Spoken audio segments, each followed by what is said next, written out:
Dress মার্কেটে sell হয় 1200 টাকা। বোন আপনি সেল করবেন 850, 950, 1050।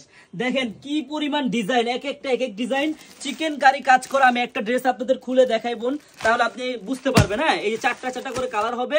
আমি জাস্ট আপনাদেরকে একটা কালার খুলে দেখাবো বোন। এগুলা ড্রেস মার্কেটে 1200-1300 টাকা সেল হয়, কিন্তু আপনি সেল করবেন এটা মাত্র 850 থেকে শুরু করে 950, 1050, যার কাছ থেকে যতটা পারেন সেল করতে পারবেন। দেখেন একবারে চিকেন কারি কাজ করার মধ্যে একটা সুন্দর সুতি কাপড়ের ড্রেস। হ্যাঁ, সম্পূর্ণ সুতি কাপড় হবে। নিচের কাজটা দেখেন, বোরিং এর কাজটা দেখেন কত সুন্দর বোনেরা। হ্যাঁ, সালোয়ারটা সম্পূর্ণ সুতি হবে আর ওন্নাটা ফুললি প্রিন্টের হবে এবং কাজ করা হবে বোনেরা। হ্যাঁ, যারা পাইকারি নেবেন আমার বোনেরা এগুলো পাবেন মাত্র 750 টাকা করে। ওন্নাটা কিন্তু কাজ আছে, আপনারা হয়তো দেখতে পারতেছেন না, মোবাইলে বোঝা যায় না বোন। এটা এত সুন্দর একটা ড্রেস, যদি আপনি 750 টাকা করে পাইকারি নিয়ে বিজনেস করতে চান বোনেরা, চলে আসবেন আমাদের শপে। আমাদের শপের অ্যাড্রেসটা হলো পুরান ঢাকা ইসলামপুর প্যারাডাইস ভবনের দোতলায়, আনারকলি পেজ। সবাই চলে আসবেন। আল্লাহ হাফেজ।